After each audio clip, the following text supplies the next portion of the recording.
We have an amazing panel for you of people who are local leaders in their community. Many of them have several roles, and it's a really nice variety. So I'm going to just start by asking them to go down the line. We're not going to go down the line for every question, I promise. But for this first one, just introduce yourself. Tell us a short story that sort of gives, exemplifies what it's like to be on your board or commission. And then pass the mic. All right. All right, I'm going to try to go mic-less. Well, I need you for the mic, for the recording. Okay. Is that better? All right, I'm the board chair for the West River Education District right here. My name's Al Clausen. Sorry, let's start with that. Also clerk for the Wyndham Central Supervisor Union, and I serve on the board of trustees for Grace Cottage Hospital. On my school boards right now, it's very challenging. We have budgets, COVID aftermath, mental health, Zoom fatigue, and students not on grade level, environmental mandates, PCBs, PFAS, etc., decreased student population, and aging buildings. Sounds like a great board to join, right? Yes, please. Also, Grace Cottage Hospital, the little hospital that can.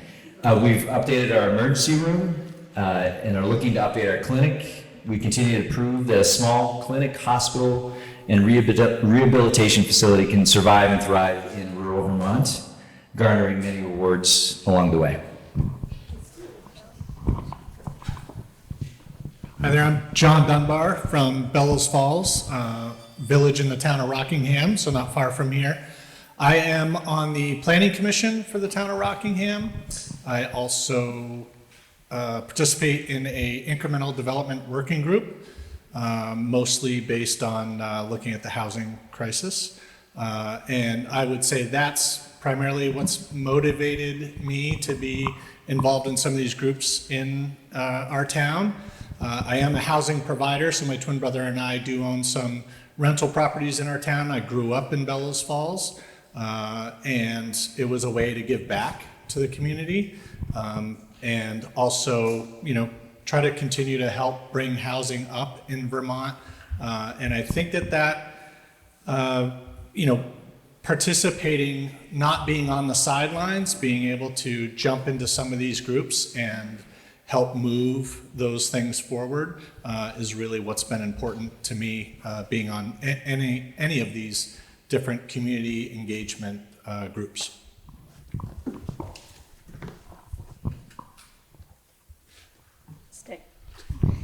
Hi, I'm Eileen Chute. I live in Putney, Vermont. I am on the select board. I am the longest serving select board member in Putney. That sounds really impressive, but I have been there for not quite 3 years. We recently expanded our select board from 3 to 5, so that has been pretty interesting and challenging. And we were instructed to tell an anecdote, so I just want to say that we've had several times where we've had maybe 3 things on the agenda, and those meetings have been going on for 3.5 hours. So I just want to caution everybody, never trust a short select board agenda. Are we doing with the? Okay. We got Ruth. Okay. Hello. My name is Kate Rideout. I live in the town of Wardsboro, and I serve on the school board in Wardsboro. I am in my 2nd term. I started doing it because I live in a very tiny town. I think we're around 1,000 people, and how many?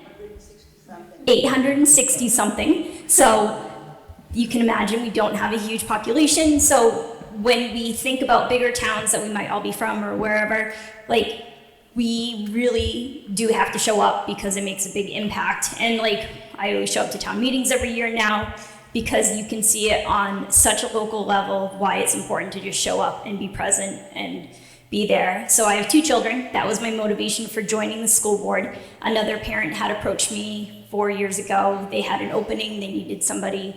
And at first I was like, I don't have time for this. I have 2 young kids, but who else does? So we make it work, and thankfully we're in a hybrid model now, so I can zoom in and still be there with my kids because it's tricky to find babysitters too these days. So I also have to say, because I'm in a room full of many people that I don't know, that one of the challenges my board is facing right now is we are looking for a 5th and 6th grade combination teacher for the balance of this school year. If you have a friend who might need something like that or might be a good fit, please have them reach out to the Wardsboro School. I have to share that part because that's, like Al, we're facing a lot of different challenges on the school board, and staffing is one of them. We are facing some post-COVID challenges. The social emotional state of kids is tricky. And it's really important to just show up and talk about what the kids need and keep our focus on education and making sure these kids have what they need so that we can make them become solid humans that will be making the choices when we're all old. So just doing that to grow our world. Okay. There you go. Okay, can you hear me? Okay. So my name's Will Greer. I'm sure you can hear my Texas accent, right? Right, Kate? The boots aren't for show. They're actually real. So I wrote down kind of everything I do because I'm in quite a bit of stuff. But I'm here today mainly to talk about being a justice of the peace in the town of Bennington. So I come from the big city. Oh, you need it further up? Sorry. I kind of shout, so that's okay. So I come from Bennington. I'm vice chair of our community police board in town, so that's an appointed position that I serve on. I'm also secretary of the Vermont Democratic Party, so I do that as a political position besides being a justice of the peace. And I'm also a senior at Bennington College. So like Kate and like everyone here, we're all really busy. So you have to sacrifice some time and you gotta make it. And then I also work in the land title insurance industry. And then I also just took a position with the Tobacco Free Kids Vermont. So that's my new little pet project. I would say, and I wrote this down because you wanted a little story. Being a justice of the peace it's kind of like the ears of the community, because a lot of towns like Bennington, at least, where you have 15 people that can serve as a JP, you might be the only person from your neighborhood that is on the Board of Civil Authority and that can do tax abatement. And we'll get into all that in a minute. But you know, it's really important to be able to bring that information back to people that you live right next to. You don't have to know everybody, but it's just good to chip in and do that for your neighborhood. So thank you. Hi, excuse me. My name is Dot Maggio, and I am the chair of the Brookline, Vermont Select Board. We're a town of about 530 people down the road a bit here off of Route 30. I've been on the Select Board for almost 10 years now, and I've also been on the school board and worked with Stephen John when he was here, and the Newbrook School Board. I've also worked with Grace Cottage Hospital. I co-chaired their fair for 2 years and volunteered with the fire department for some fundraising. I guess I don't have any children, so I guess I spend most of my time with community service. I'm the animal control officer, justice of the peace, cemetery commissioner, FEMA representative, hazard mitigation committee chair, cemetery commissioner, historic buildings, whatever. But what I have found is that it is quite rewarding and it's a lot of fun, and you do get to work with some pretty interesting people. My antidote would be I can't cook for anyone. I did remodel my kitchen, but my kitchen table is pretty much town office south, I call it, because I have all the files. I have a very small house. Everything is laid out on my kitchen table and binders and that. So I keep busy and I'm pretty organized. And again, just don't expect for me to cook for you, but you're welcome to come and look over paperwork. But it's a very rewarding job. I like working with the people that I work with. We have a 5-member board. We did go down to 3 members at one point due to attrition, and as I was explaining during lunch, of the 3 of us, 2 of us had heart attacks within 10 days of each other. But it motivated us to go to cardiac rehab together and at Brattleboro, and we're still on the board, so don't let it stress you out. Well, I'm going to stay seated if that's okay. You guys do a lot. I thought I did a lot. I first got involved in governance when I joined the board of directors of the Brattleboro Food Co-op in 2003. I'm John Hatton, I'm sorry. John Hatton, I'm a realtor in Brattleboro and Berkeley and Villa. So I got on the co-op board in 2003, I became the board president in 2004, and I was there as board president for the next 7 years. And during that period, we decided to, and then built our new building, and so there was a lot involved with being board president during that period. I stepped off because of term limits. I got back on for another 6 years, and I just stepped off for the 3rd round. That might be enough, I'm not sure. I have thought 3 boards would be enough. I'm on 5 boards right now, which is a little bit ridiculous. So I just got onto the Downtown Business Alliance in Brattleboro. Sam's closure, I think, was the final straw that just scared me and said, I need to get involved. And there's just so much going on downtown. And I just see the health of downtown Brattleboro as being, it's keystone, it's key to me to the health of Brattleboro and really the Windham County. So I got involved in that. Before that, I stepped off of the NECA board to go on to the CASC board, which is the Community Asylum Seekers Project board, because somebody asked me if I would get on that board, and I said, oh, I'd like to help them. That's why I get involved in all of these. I don't say no very well. Yeah. I'm also on the Rich Earth Institute board. I don't know if you know what that is. You might know about it. It's P-cycling is what we call it. It's about using human waste in a full cycle rather than flushing stuff down the toilet. You know, can we use pee as fertilizer? It's an incredibly good fertilizer. I put it right on my garden beds and plant into it, so it works really well. We collect urine and we pasteurize it, and it gets spread onto hay crops and more it gets used. It gets used all over the world, just not very well in the United States. So anyway, I like the Rich Earth Institute a lot. That really matters to me. I'm on the Southern Vermont Board of Realtors. I have been for, I don't know, I think all my 20 years as a realtor, actually. And I'm also on the Vermont Association of Realtors Relief Fund Board. And that's where we try to give money out for people in crisis after all the flooding that happened this summer. That's a lot of our applications that we process. So all of that. And that's, I don't know, I guess I told you the anecdote at the same time. We don't say no very well. So I want you guys to think about how many volunteer positions each of you have. So get a number in your head, count them up. How many, raise your hand if you have more than 5 volunteer positions. All right, more than 4. More than 3? Yeah, you guys can keep your hands up, I guess. More than 2? All right, so we've got 2 folks who have 1 volunteer position, is that right? I mean, I did, at one point I did have all of them, and then I said, when I became the chair, I was like, nope, just that. Right, no, chair of the select board is like 8 volunteer positions in 1, probably. So John and Katie, you guys talked a little bit about how you got started, and sort of what, you started with the school board, is that right? That was your starter position, I guess. And John, your first one was the co-op? Was the co-op? So I'd love to hear from Dot, what was your first position and how did you did someone invite you? How did you get started there? Well, actually, my first position that I was going to the town meeting in 2014 for was to be elected from the floor for the school board, the Newburgh School Board. I've been approached, and I was a retired teacher after 35 years. But at the same school board, there were a 5-member board, and only 1 was returning.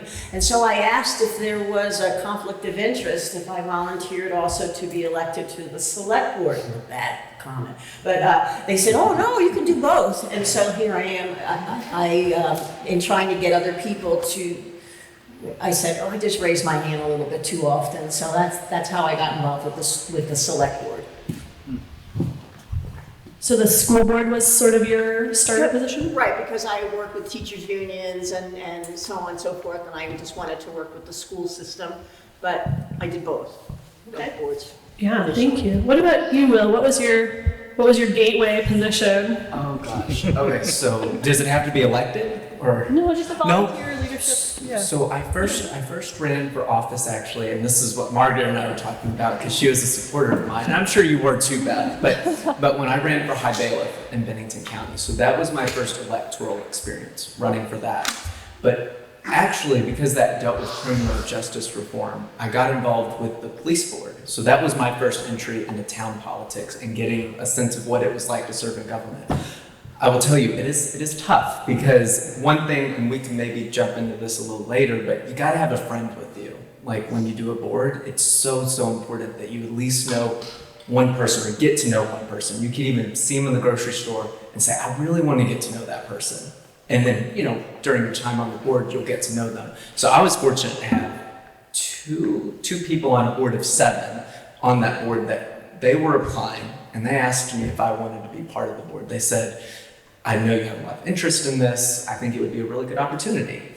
And yeah, so when they asked me to, send in my application to the town manager's office, and they approved it. There were only 7 of us that applied, so everyone got it, 100% acceptance rate. I was like, yeah, I got it. But then, of course, both of them, over time, they both left the board. So then I was kind of by myself. So then I had to do that job to bring people on. That way the board kept having, kind of a renewal of people. So I think I answered your question about how I first got involved, right? And I'll go into how I became a justice of the peace because that's a funny story, and you guys might know some of these people, but Yeah, we hear a lot that someone invited me. That's how I got started. Someone asked me, and I was bad at saying no. tricked me. That's like someone tricked me into doing it. Yeah. Oh, well, I haven't heard that one, so you'll have to fill me in more. Okay. Yeah, so we hear a lot. Someone invited me, and that's something that we're trying to socialize with people who are in current leadership is, it's your responsibility to make sure people know they're welcome to join, but also to invite them specifically and to be their friend once they join, because we definitely need that. Does anybody else have a different or dramatic story about how they got involved that they want to share? I don't know if it's dramatic. Okay, we'll do Alan and Eileen. Yeah, about 20 years ago, my oldest son was entering the school system, and as you were alluding to, this is what you need to do as a leader. They said, we have somebody here who potentially might be a board member. So the board chair said, hey, do you want to run for being on the board? And I said, yeah, sure. So the next spring I did. And as everybody else has said too, once you join one board, forget about it. You're going to get tagged for this, that, and the other thing. And that was just kind of the start of, I don't know how many boards I've been on. At the moment, I think it's 5. But yeah, and of course, the reason you stay on the boards too is because it's so rewarding, and you're part of the community and helping in any way that you can. So, yeah. Can you pass it to Eileen? Yeah, so I grew up across the river. I grew up in Henniker, New Hampshire, and then we moved to a small, mountainous backwater community that was the epitome of live free or die. And so when we moved to Putney, my first reaction was, I am not getting involved in town politics. And then a couple of weeks later, one of the listers came to me and said, would you like to be a lister? And I said, well, what is a lister?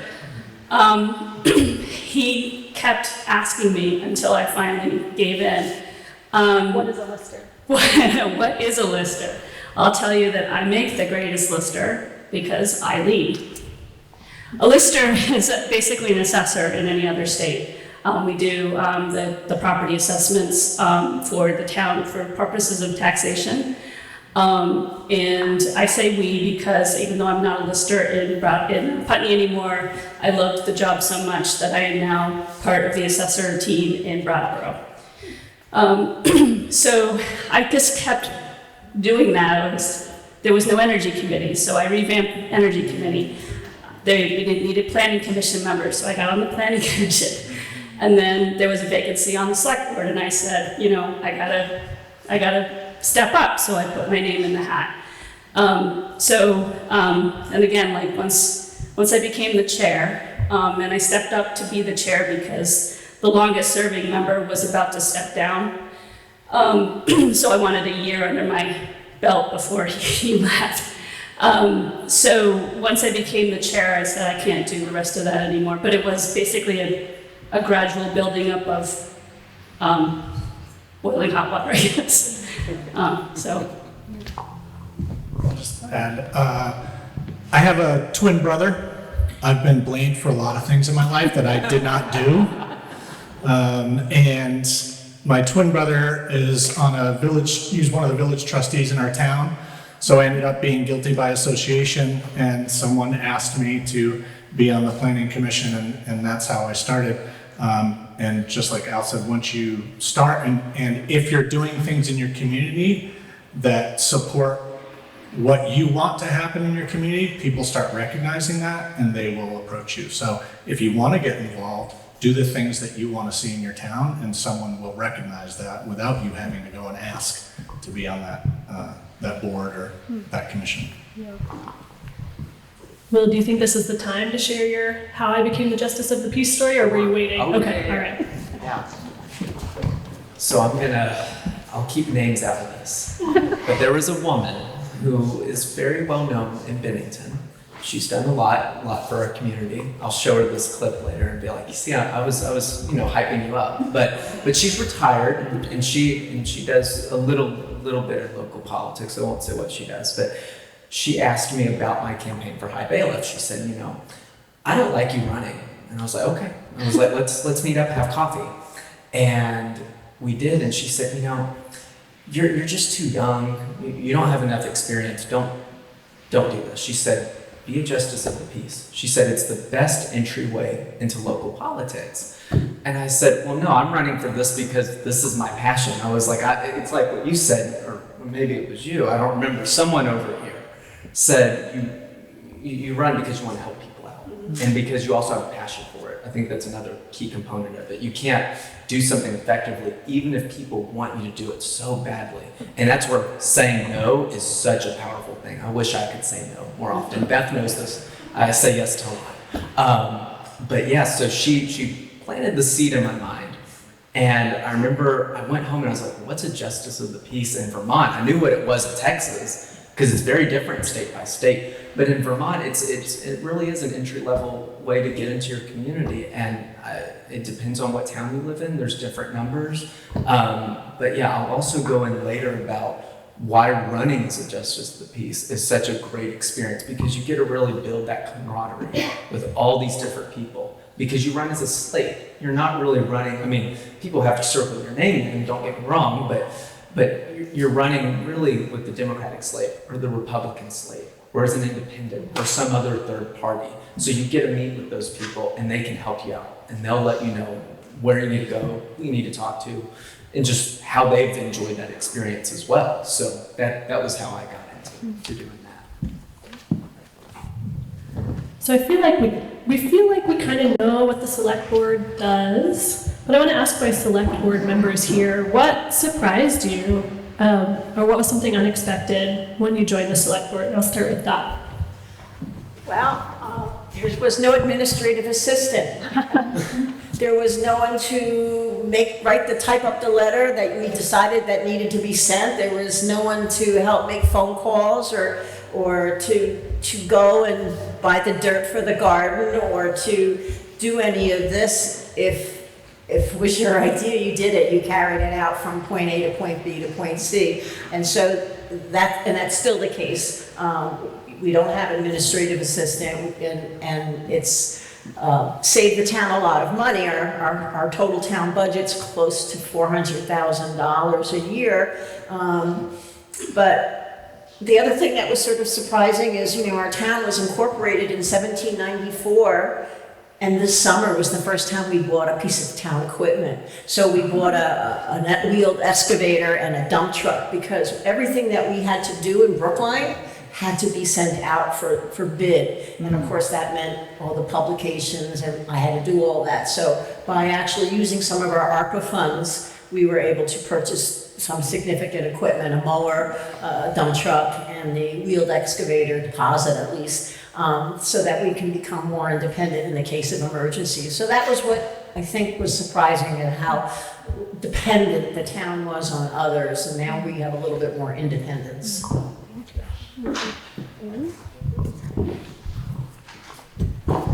I started my select board career during the height of the COVID pandemic, so everything was online.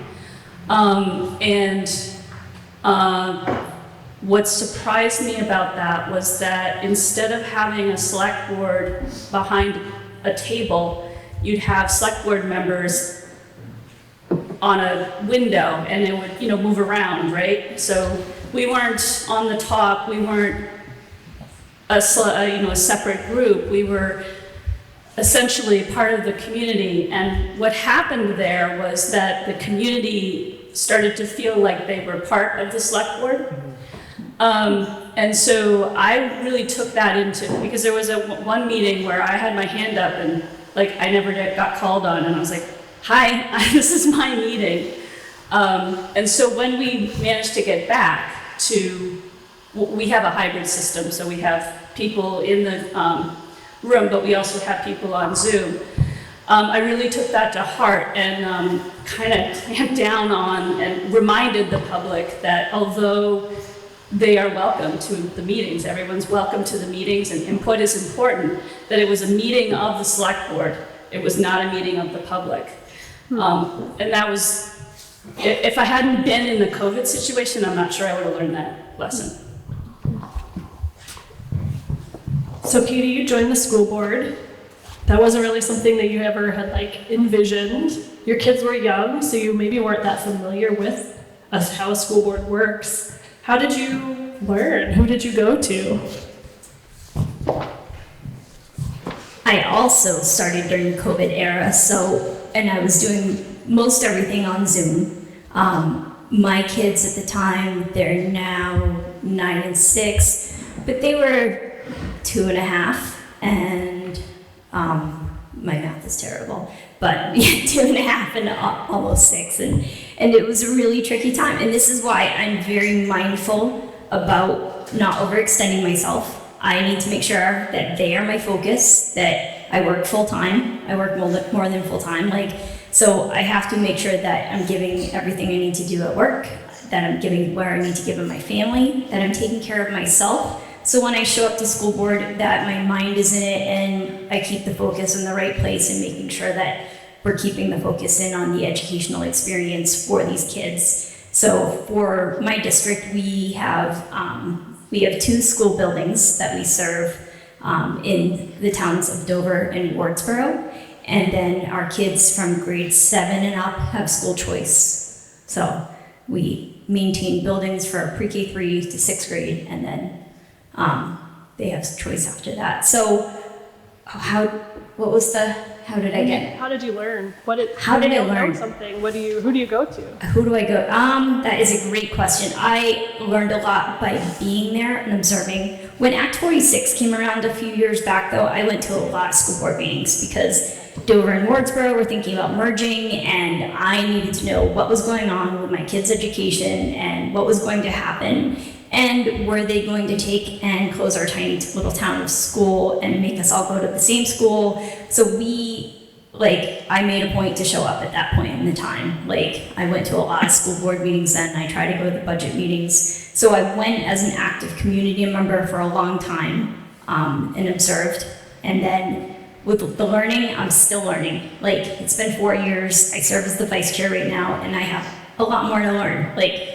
And you can ask, even our chair, who's been doing it for 20-something years, and I'm sure Al would say the same thing. There's always more to learn. There's always a new challenge, and it makes it kind of fun. It makes it kind of tricky. There are days that are really hard, but it's just a really good experience. And if you ever have the bandwidth to learn about Robert's rules, if you're serving in Vermont, learn about Robert's rules. Does everybody know what they are? Yeah, so it's the rules that we are expected to follow in in meetings in Vermont, and it's very unique. I'm not a Vermonter by birth. I moved here 10 years ago, and it was a really interesting thing. in one of my past worlds, I used to live in a town in Colorado, and I went to a ton of town meetings, and they had very different rules of order than we have here in Vermont. So that was a really fun learning. So. John Dunbar, I'm going to ask you too. Like planning commission, there's some pretty complicated stuff you deal with. What are your resources? Who do you go to, or where do you go when you need to learn more about how to address something? When I first got on the planning commission, we had just started doing our town plan rewrite. So every 8 years or so, you need to come up with a new town plan. And I was very, very green. It was, first few meetings that I was in, I was struck by how much of the discussion was about preventing things from occurring or happening, or seeing a problem in your community and saying, well, we don't want that to happen anymore, so let's not allow that. And I quickly learned that being on these in various positions in your community is not about preventing things, it's about making sure that things can happen. And you will come up against people that do not feel like our little town should change or grow or, some of those other things. And so you may come up against people either on the committees with you or just in town in general in your community that don't want to see things happen. And I think bringing a perspective to those meetings where you can say, I understand that change is difficult, but if we're not changing, we're not growing, we could be dying as a community. So how can we make things happen in a way that benefits as many as we can? So I was really green, so I would go to lots of events. I would go to state-sponsored conferences or other meetings. I would, the town of Putney, I work in the town of Putney. I used to be a resident of Putney, and so I would go to some of their meetings. I would talk to their planning commission. I would, I'd get ideas from other towns, how they're dealing with it. So going to people that are in the same position, going to zoning and planning administrators of various towns and saying, what do you struggle with as the administrator? What's hard for you to get through? And finding out how you can help as a commissioner, how it can help their job be easier. Nobody said podcasts, Meg. I think we're in trouble. So John Hatton, you're working on a lot of nonprofit boards, which is pretty different. How did you learn to become a good nonprofit board member? Good's a relative term, not up to me to judge. But in the world of consumer co-ops, because I started at the Brattleboro co-op, there are more than 230 co-ops across the country at this point. And there are that many boards of directors of co-ops, right? And so there's a group of co-op consultants who have gathered together, and they train the boards, the co-op boards. And so we buy into that. So as a new board member, you're required to go through this initial training, and the training's great. It's about process, it's about a number of things, especially financial training.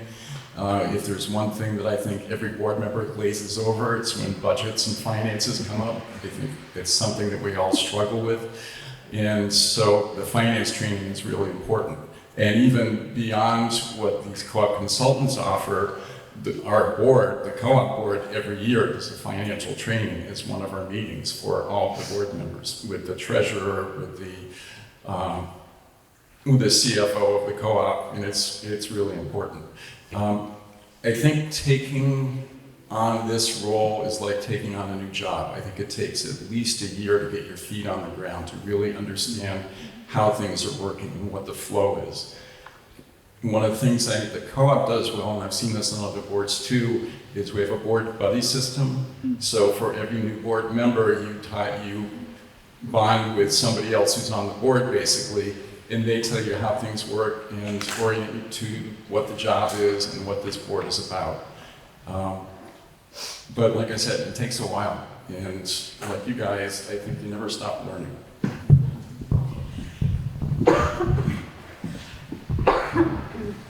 Al, I'm going to throw you something that wasn't on the prep sheet. Because you serve on a school board, which is governmental, quasi-governmental, yeah. And you also serve on a nonprofit board. So can you tell us about the differences in the way that those run, or what are some different expectations of how you participate on those boards? Wow, that's a great question. So school board versus Grace Cottage Board of Trustees. So school board, and you're talking about completely different clientele in both that you're serving.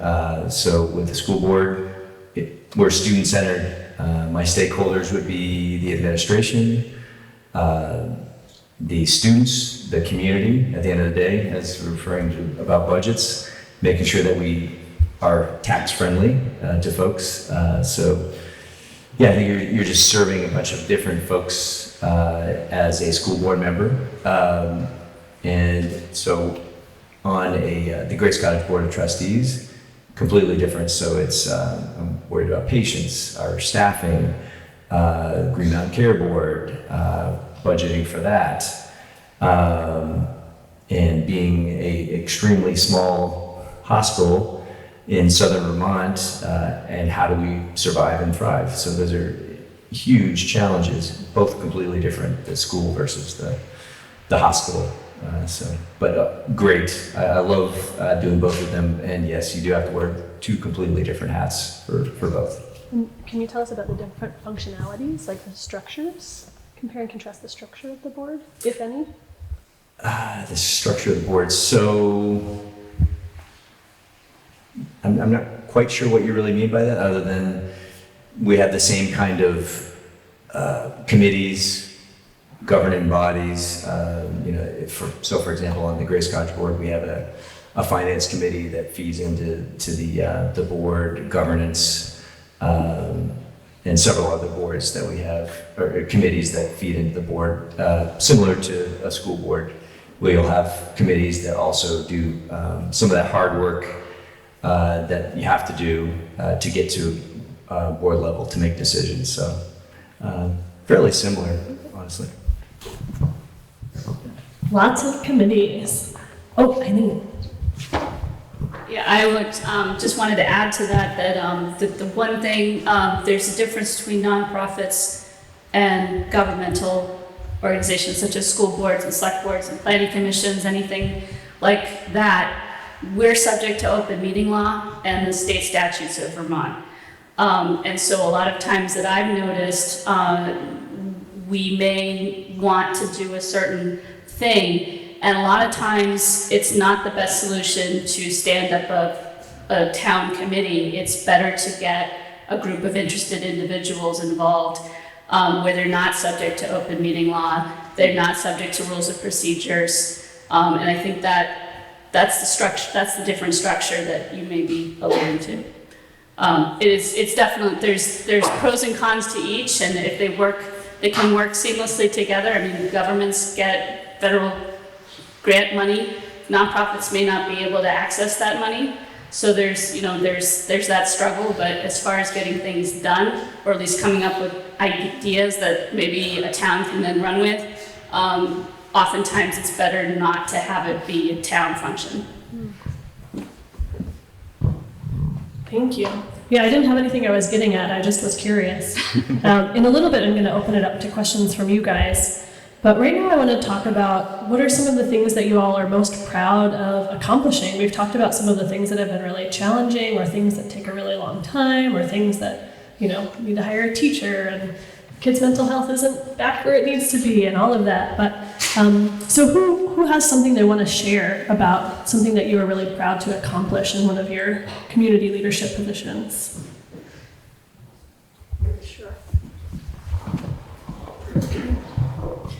In Brookline, we have inherited for the cost of $1 the old Brookline Elementary School building. And what we use that for now is we rent it out, and it's a daycare. So I am very proud of the work our building commissioner, Bruce Mello, has put into getting the daycare building up, keeping it up to code, getting it painted. We worked with the lease because of the old boiler and the cost of fuel, that it was $24,000 a year in fuel bills. We prorated their fuel costs and reduced their rent so they could cover those bills. And then using some ARPA funds, we were able to put in 6 heat pumps to remedy the situation. So that was one thing. As I mentioned before, getting some equipment for the town to make us a little bit more independent. We can now mow our own lawns, the roadsides, and move dirt and deal with mud season and move trees that fall down in the storm. So that's been nice. This summer, we put in a memorial garden at our historic ground schoolhouse for a teacher who has passed away, and the school librarian, Cynthia Now, who was involved in the community and her family for many, many years. And so we had residents come out and work on that. We have we had another building designated as a historic building, our Brookline Meeting Church, or Brook Baptist Church, which is the meeting house we call it now. That was established in 1863. And this week, if you go by that, again, we're using some ARPA funds and preservation grant money to rebuild the foundation underneath the annex. And so we're trying to keep the assets in town. We're trying to use grant money and, making what people can see the town getting some development and growth. And I learned from Daniel's, your webinar, that what growth really is and what development really is, because I always thought of development as housing, but really it's not that. So I see a lot of development in town, and also trying to get people involved with our hazard mitigation, our planning commission, our historic preservation. So when we were at our lowest point, when we had 3 select board members, 2 of us had heart attacks, I sent out an email blast to our community, and it was SOS, Save Our Select Board. And not everybody was real happy in town about putting out on the news that, we need help. But the help came, and people responded to it. And maybe not that first week, but over the next couple of months, people would send me an email or a call and say, I'm available to help with grant writing. I'm available to help with the energy committee. I'm available to help with the putting out PR. I can do the gardening. And so that's probably some of the most neat things that have happened. Who's next? So as I said, I was the board president of the Brattleboro Co-op when we decided to build our new building. And for those who shop in Brattleboro and know the stores, we're in the same parking lot as our prior building, which we had outgrown by a long shot. And so we did market studies and determined we needed an excise store, something much larger. And we started a whole process of informing the membership. First we polled the membership because we had the opportunity to move up Putney Road, basically, and everybody said, no, we want you to stay downtown. And I was very glad for that anyway. We worked on informing the membership of the process, and then we worked on educating our board to be ready for this process, which was pretty huge. And a lot of it, as I said before, was about financial training. We needed to be able to read this kind of budget and understand the process all the way through. And for the next 8 years, it was pretty remarkable. And so it's a regular education process for ourselves and for the membership. We met with the membership on a regular basis saying, this is where we are now. And we use a process called policy governance. I don't know if any of you are familiar with that. It was created by John Carver, I think in the 80s, and came into the consumer co-op world in the 90s. And it helps us understand how not to micromanage, right? And so we stay away from operations as the board members. We are involved in visioning, in governance, in managing, everything about hiring, supervising, potentially firing the general manager who runs the store, right? So people want to talk to us about products on the shelves or parking lot problems or whatever it is, and we say, no, we don't do that. But we will take your input to the board and to the manager, basically, and he takes it from there, or she, whomever it might be. So anyway, going through this whole process was really educational, I think, for all of us, and certainly for me, of how to keep people informed at every level and keep people buying in. And so I was involved in the fundraising, in putting together the loans, in interviewing contractors, as we did a lot of stuff, and we finally opened up a pretty amazing new store. So it was a great process. Thanks. Anybody else? I'll share this. Yeah. I think mine would probably just be running elections because, and I take this as someone who in 2020 was not old enough to vote. So I was like, oh, so I had to figure out ways to like be involved without, voting, which took so many different paths. And I'm so grateful for doing all that work in nonpartisan volunteer positions. But, I kind of was, under the impression, I was like, why, and this is not trying to get political in any way, but it just had me afraid that people didn't trust the elections. I was like, how can we prove to people and instill that trust again? And so I told that to our town clerk, Cassie, who's amazing. She's so informative. And she kind of walked me through the process. She said, these are the machines we use. She said, when we put the ballot in there, it goes through, does all this. So she was teaching me how we do our elections in Bennington, and seeing how it was done, I was able to go out into town, even around the state, and just confidently tell people, like, our elections are so safe in Vermont, and people are able to easily vote, and we can register them easily. So I would say, and that's also another thing you can do as a JP, is you do the voter rolls when the BCA meets together, and we can go into detail about what BCA is, all that kind of stuff. But we approved the voter checklist, the grand roll, right? Yeah. And I'll go out and register people, and I'll drop off, 20 forms with Cassie, and I'm like, approve these, like they're good. And then we'll all vote on them. But I would say running elections has probably been my greatest time of being a JP, yeah. And my proudest accomplishment. Any other proud moments or fulfilling things? I can't really take credit for this, but prior to my putting my name on the ballot, there had been, in living memory, not a time when there was a contested election in Putney. And it just so happened that I wasn't the only one that was stepping up that year. So we actually had our first contested election the year that I was elected. Personally, it made me feel really good because I won. But it also gave us an opportunity to highlight our differences. And ever since then, every single election that we've had in Putney has been contested, to the point where there was one election where I believe we had 5 people for one position. And it generated a lot of conversation. We do have some controversial issues in town. And it sorted itself out at the ballot box, and it got people really engaged in the select board process and in voting and in town issues.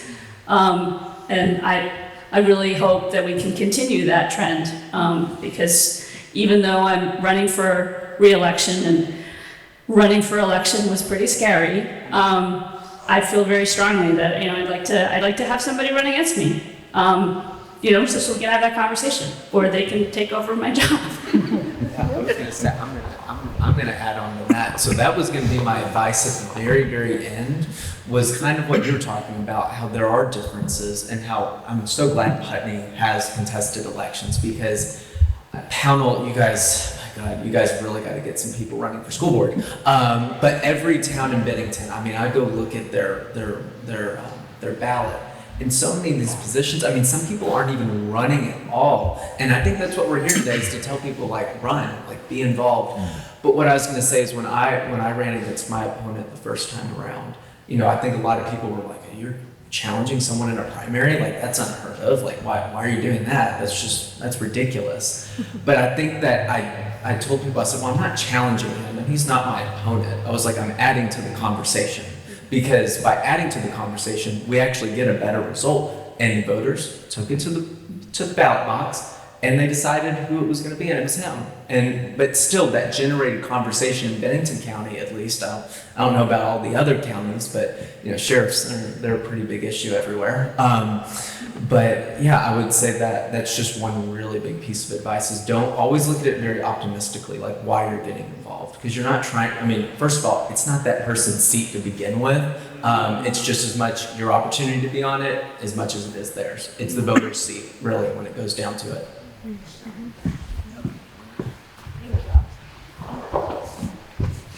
But I suppose I do have one thing. So when I got on the board, I was really a big proponent of early education, pre-K in particular. At the time, we only had pre-K for 4-year-olds. Several years into it, I'd really advocated for us to have pre-K for 3-year-olds. I grew up in Toronto and reaped the benefit of having 2 years of pre-K.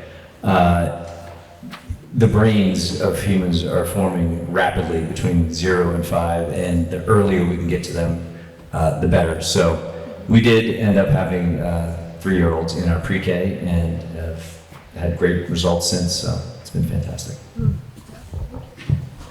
John or Katie, any proud moments you want to share? Still working on it. Still working on them, yeah. So one of the cool parts about the district that I'm able to serve is that we are 2 towns, and we serve, so that we serve the towns of Dover and Wardsboro.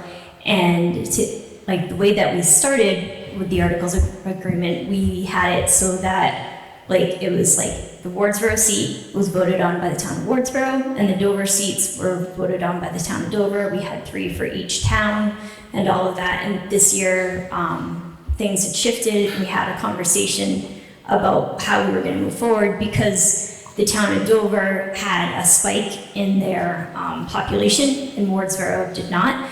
So at one point they were talking about having weighted voting and having the Dover votes have more weight because they had more of a population. But then we presented some different options. We took it to the community, they voted on it, and we ended up, now we have all board members, we have 3 seats from each town still, but all board members are accountable to both towns. So when I go out for election, it's folks from both Wardsboro and Dover that are able to vote. So it makes us all be super mindful about that, my seat may be from Wardsboro, I might live in Wardsboro, but I am serving the entire school district and doing that. So just making sure that we're being mindful about how we're structured and how we're accountable to the folks that we serve, and keeping that education first and foremost for all the kids, regardless of which town they live in. All right, last question before we open it up, and I'm going to go down the line. What advice would you give somebody who is looking to get involved in community leadership, probably, in a similar position to what you have? So we'll start with John Hatton. I agree with Al. I think that being on a board of directors in a nonprofit is a great service to community. I really like giving back to community, and that's really why I've gotten involved in it. My advice to new board members, I think the best thing you can do is listen. I think you want to get your voice up there, right? You want to be heard, but I think it's more important really to listen to what other people have to say. And I think it's what helps you participate and be a good board member, really. I would say do it, try it. Stand up, see where you could help out, whether it just be a volunteer or trying to fill a position as an appointment, and then looking to get elected by the town meeting. But I think there's a lot more talent out there than is stepping forward, so I would suggest people that get involved. It is really worth it in the end. You can make a difference in a lot of people's lives in a short period of time, and that's one way of doing it. So I'm working on 5 hours of sleep. Sorry about that. I got in from Montpelier at 2 a.m. last night. So yeah. What I was going to say is, going back to what I saw on the boards earlier, because I came in a little earlier, I think. There were a lot of things you guys were mentioning that I feel very comfortable with, like religion. I go to church. I love my church community. It's a great part of being in town, being in my community, and getting to know people. But I would say a big piece of advice, go to the places you're actually not welcomed. Like just step in rooms or go to places or functions that there's gonna be people that disagree with you on every single thing.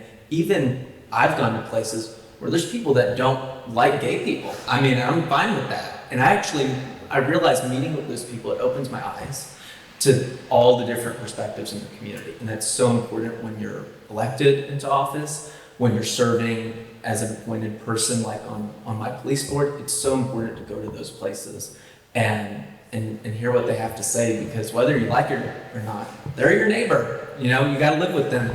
You both pay taxes, so why not both just talk it out and figure it out? So that's my advice: is just go and have the hard conversations, and those people will remember you for that. There are people I knocked on their doors a year and a half ago, and they still email me. They're like, "How are you doing?" and I'm like, "Oh, I remember you were so against my campaign. You said you weren't going to vote for me. You were a Republican." I was like, "It's fine. We love Republicans. Okay, I'm just saying. Okay, just because I'm a Democrat doesn't mean you have to be." But yeah. So it was. That would be my biggest piece of advice if you're running for office or what have you.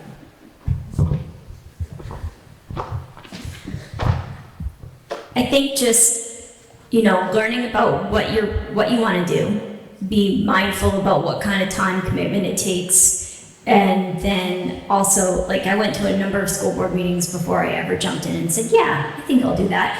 But just being mindful about what you're getting into, who you're there to serve, and all of that. And, I'd like to definitely echo the advice of, with whatever we do in life, listen first, process, and then talk. Because it can be really tricky to pause and reflect and think about what the other person is saying. Because we were in a board meeting the other night, and I really think everybody in that room was trying to say the same thing, but not everybody was listening to everyone else, and it made it really tricky. So the more listening and the more understanding, and the way that I work in the world is that I have to pause, I'll reflect, and then sometimes I'll be like, oh, so you were trying to say blah, blah, blah, and I'll reflect it back to that person to bring clarity and information back, because that helps me process, make sure I'm understanding the person correctly, or if I totally heard it wrong, it gives them an opportunity to,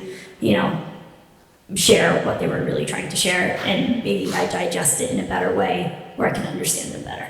So just listening, but showing up, and it's okay to not know how to do all the parts and pieces, because we live in small towns, and it's just important that somebody shows up and does something, and you might be that person, and I didn't think I would do a second term, and here I am. And yeah, it's super important to just be part of your community and see who you can serve.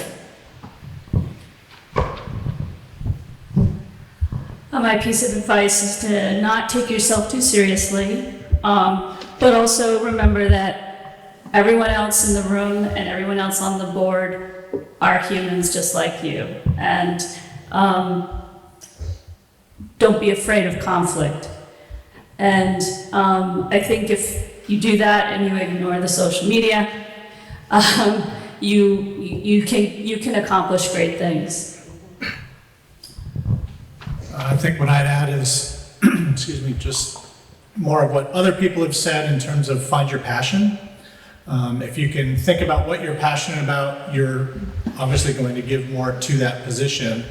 But also think about what you represent, whether it's demographically or ideas, and where that's missing in your community, and then go to that to fill that need and that hole in your community. And I would say that, as I've said, it was my way of giving back, and I think that's a lot of people here, that's a reason why they get involved. But we've gained so much more from those positions than what we've been able to give individually, and it's because of the people that you're meeting in those groups, the relationships that you're building, the fact that your community members may be able to see you more than just at the post office or at the grocery store. So I would just jump in, both feet. Always great to go last on this one. I think you've gotten listening loud and clear, but of course we have 2 ears and 1 mouth for a good reason. Start with that. Make sure that the community project or board that you want to join is something you're passionate about. If your heart's not in it, your head's not in it. So collaboration and communication are essential with all stakeholders. Know the boundaries of your roles and responsibilities. Overreach is the easiest way to estrange others and lose trust. View your goals and objectives through the lens of those you're trying to serve. In my case, students at schools and patients or staff at hospitals. And finally, be a servant leader. All right, what questions do you all have? You can just shout them out and I'll repeat them in the mic for the recording. I have a question. You touched on it a little bit, but in my conversation, people, a lot of us are wanting to show up. We have shown up, we are wanting to show up, and that's a good start. How have you recruited? How have you successfully, how do you get to a place where Putney is, where you have more people than you need? Because in the little pieces that I'm involved in, it feels like we're always looking for more people to join. Yeah, so what have been good successes there so that it's not always, like Kate's not always being asked and she has to say no. How do we broaden the reach? Since Putney was mentioned. So we actually have a group of volunteers who call themselves the Putney Huddle. I believe they were formed in response to the 2016 presidential election, but they have been instrumental in finding potential select board candidates and also running select board candidate forums for us. So that's an example of community engagement. We also had, and this has been mentioned before, the Vermont Council on Rural Development come to our town. If you have the opportunity to have them come to your town, I highly recommend it. They created tremendous engagement among our town, and as a result, there were 3 community task force that were formed and are still going on. That process was then modeled by our planning commission to engage the town in forming our town plan, and it was extremely successful. So I guess we took the community engagement piece and we tried to make it our own.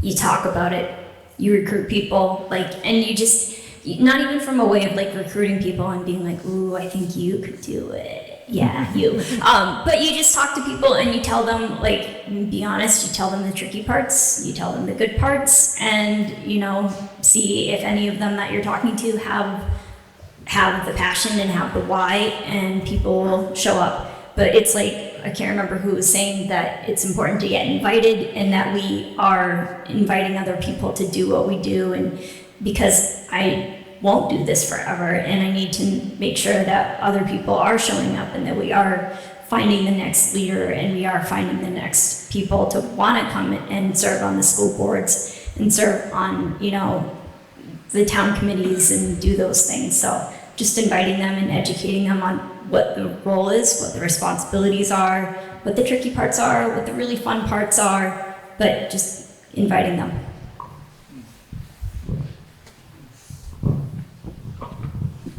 I think Will touched on a great point earlier about people that you don't agree with. As you're doing this and you're out in the community and you're looking for other people that potentially could be on your board, just if they disagree with you, that should not be a red flag. No, they can't join the board. Any good board or any good group of people has diversity and different opinions, so don't ever discount that person just because they don't necessarily agree with you. I'd also add that one of your responsibilities on a board or on a committee is to find your replacement.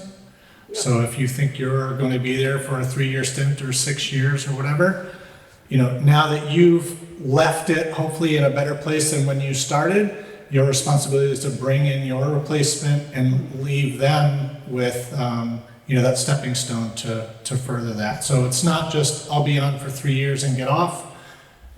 You'll be on for 3 and work toward finding that right person to fill your seat. Well, Daniel and yeah, go ahead. Yeah, hi. You mentioned, I'm forgetting your name for Putney. Ellie? Eileen, sorry. You mentioned briefly just the differences between government boards and private boards. One being the rules for public forum and public discussion, and how sometimes it's not always a good thing to engage in ways where you have to abide by those standards. I personally am just a huge advocate of transparency, and having joined the Planning Commission recently, I've been embroiled in these complicated spaces of what becomes public and what and the kinds of practices that have been used to avoid that public scrutiny. And I'm just curious if any of you would be willing to speak to where that seems appropriate, or what kind of practices are beneficial and where transparency might be more useful.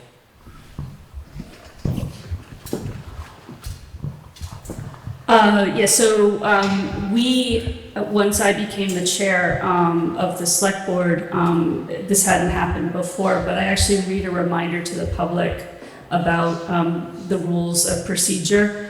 And they boil down to, this is a meeting in the public, it's not a meeting of the public, and you, the public, are entitled to see us work, and you, the public, are entitled to comment, but that's where the relationship ends. So,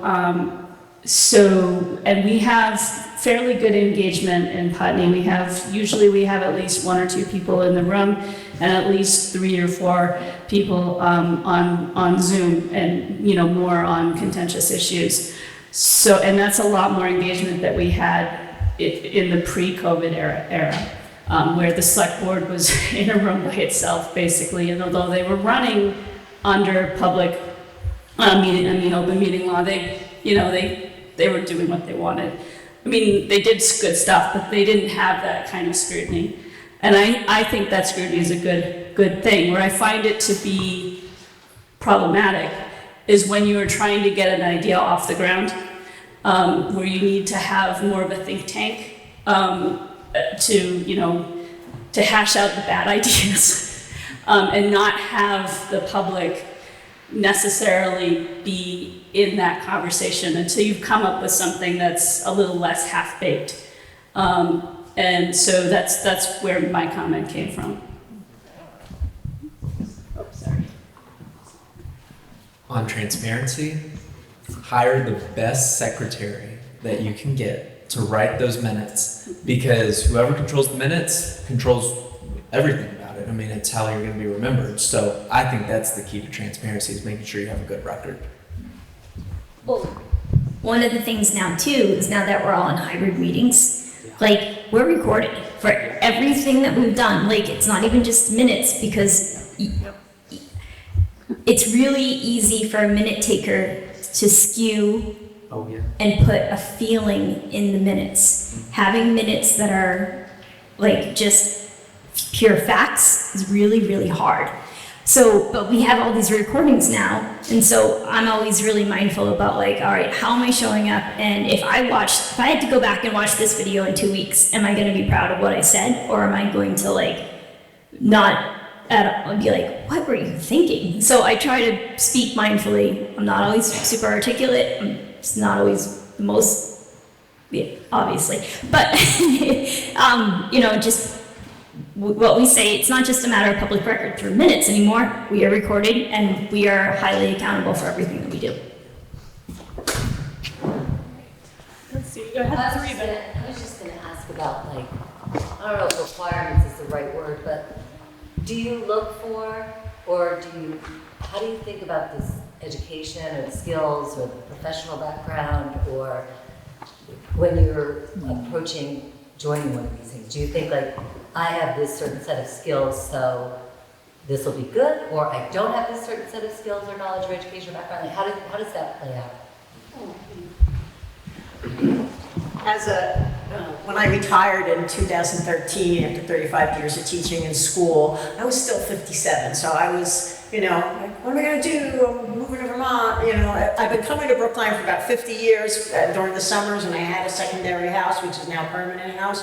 But it's like, I'm going to be twiddling my thumbs. And so being involved when I was a teacher with the teachers union and student council and the ski club and being a school bus driver, and I still did all those crazy things, jello wrestling, all those things that you do as a high school teacher. When you're retired, you still want to stay active. And so that was why I responded to the outreach for school board person at Newbrook School. And so I think in some of us, you're all here because it's in your blood to be community service people. You all already have that. You've been bitten by the bug in some way or another, and that's why you're here. So, yeah, it's sort of in your DNA, and I personally don't like big groups, but I can stand up in front and if I'm passionate about something, explain it and try to get my ideas across. But I think you know it. You know if you're ready to step forward into the public side. I'll go to John. Yeah, this way first.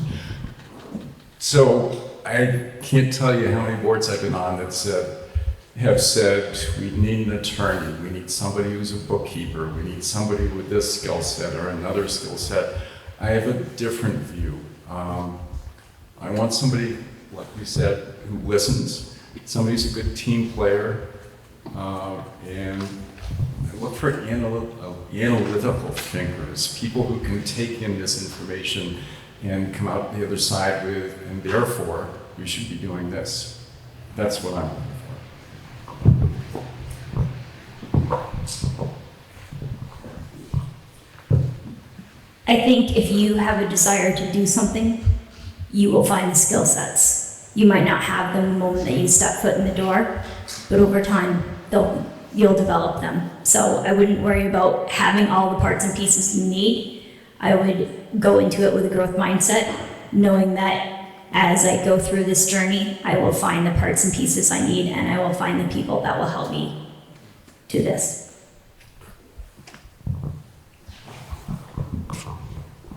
All right, let's see. Yep. Yeah, so my question is, I'm mostly familiar with this kind of issue in Putney and Brattleboro. I'm sure it comes up everywhere.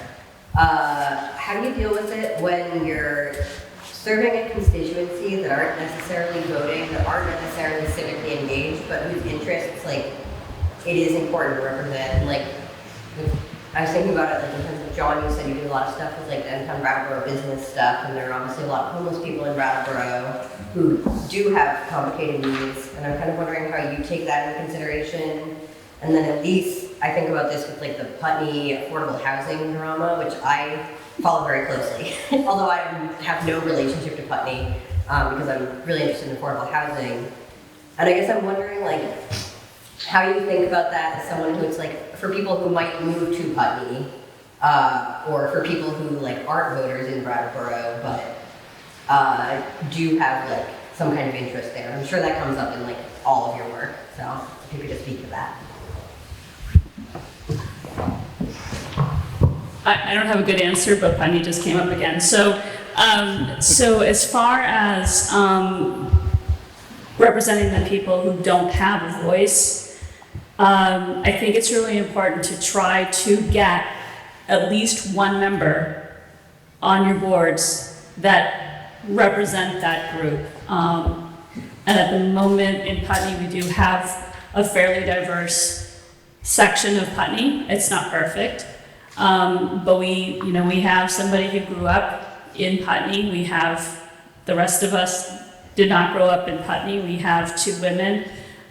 We have a young person of color. And then we have, a New York lawyer. So, I mean, we've hit all the dots there. As far as, and I mentioned social media before, I keep a close tab on the temperature of the room. I don't engage. And I do that so that when those things come up in public meetings, I think I know where they're coming from so that we can answer it not so much in the dark. So that's not very good answer to your question, but as far as people who, may move to Putney if the affordable housing project goes forward, and it seems like it will at this point, I think the narrative that has been made in Putney has been fairly disturbing, that maybe we don't want those people there, and I think it's the responsibility, and I learned this recently. It's the responsibility for the town government to speak up and say, this is not true. You're spouting misinformation, and that's what I meant by don't be afraid of conflict. You need to do it in a civil fashion, but as long as you have the facts in front of you, if you've done your research, and you deliver it in a matter-of-fact way, you can cut through a lot of that narrative. In Rockingham, we certainly, I think all of our towns probably have a little bit of what we just heard about happening in their town. Putney may have a little more vocal group about it. And I know I've heard as a planning commission, as a community member, we don't need more rental housing. And Rockingham is split about 50-50 between owners and renters. And as I'm sitting on a planning commission or on any other community meeting, homeowner, homeowner, homeowner, homeowner, homeowner, homeowner. None of the renters. And so what we've been able to do is we're rewriting our town plan, and obviously housing is a big piece of that, was there can be subcommittees of the planning commission, and that subcommittee can be working on one specific thing, and there can be an at-large member from the community. So we just started a subcommittee to deal with some of the zoning bylaws, and we invited a member of the community who was a renter, because there was no one represented from that.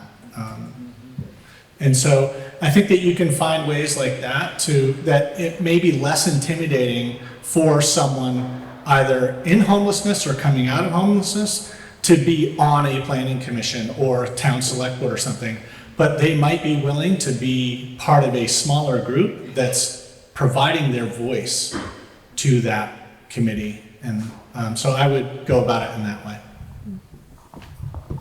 So we just have time for one more, so we'll go on back to the back. Yeah. Hello, I'm Adrian. Thanks everybody for sharing your perspectives today. Super interesting. I have a very broad question that the last answer sort of got at a little bit, but I'll still throw it out there. How do you balance a board agenda with accomplishing what you need to keep the doors open, while also carving a pathway to be able to move the needle forward and introduce new ideas? Second part of that broad question is to the point of different perspectives. So diversity, equity, inclusion has come up, I think, in a lot of these questions and answers today.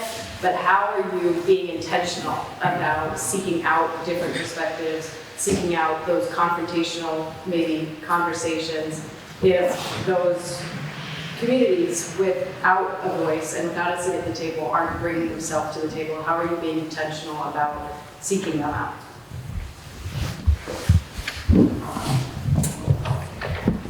So in Putney, we do have a diversity, equity, and inclusion committee, and they have given us a lot of ideas.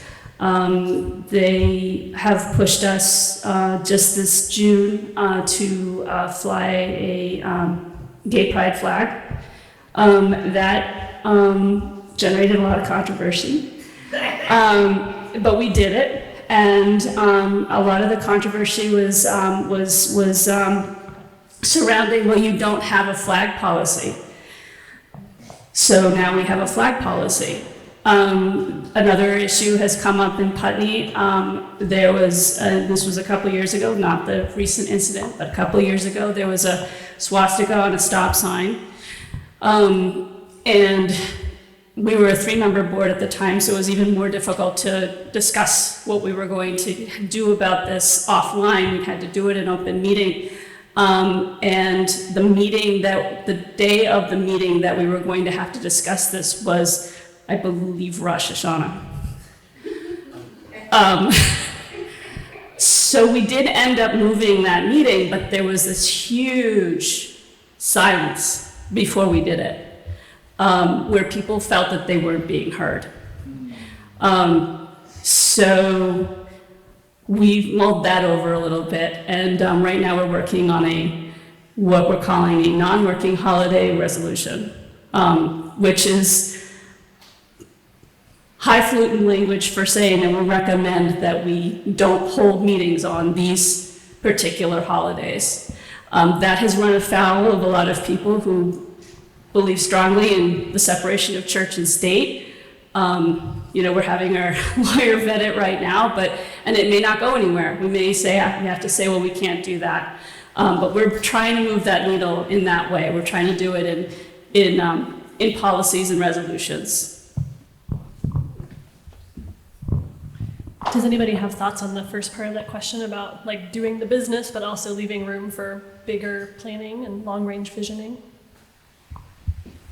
Especially on small, there's only so much time in the day, there's only so much people that are contributing to the board. So I know that can be challenging with managing what you have to do to keep the doors open while also finding time through subcommittees that they came up as a great idea. But yeah, anything else to share? So, on different boards of directors I've been on, we do a strategic plan for the organization, but we also do one for the board itself. And this is going to be our work for the year. We lay that out. And then I think it's primarily up to the board president who designs the agenda to keep on task with this is what our plan is. And I just think that's part of the job. The board members also have influence over what goes on the agenda, so you can always suggest things to the board president. But it's got to be up to somebody who's going to maintain that thread through the year of this is where we're trying to go. I have to agree, when you're designing your agenda, it can be a sort of a sensitive kind of thing, what goes where and how much time to spend on it. But I always put, for members of the public, scheduled, they have, say 10 minutes of time based on their requested topic. And if you are an unscheduled members of the public and you want to talk on agenda items, you can, but if it's non-agenda items, we limit it and then we put it on the next agenda so that we will be prepared, because there's nothing worse than coming in and being blindsided, and you don't want to seem to be ignorant and avoid answering a question, but in the best interest of everyone, you need to then do some research and be better prepared. So, saying, I can't help you today, but let me get back to you, and then literally following up on that. So always follow up where you promised you're going to follow up.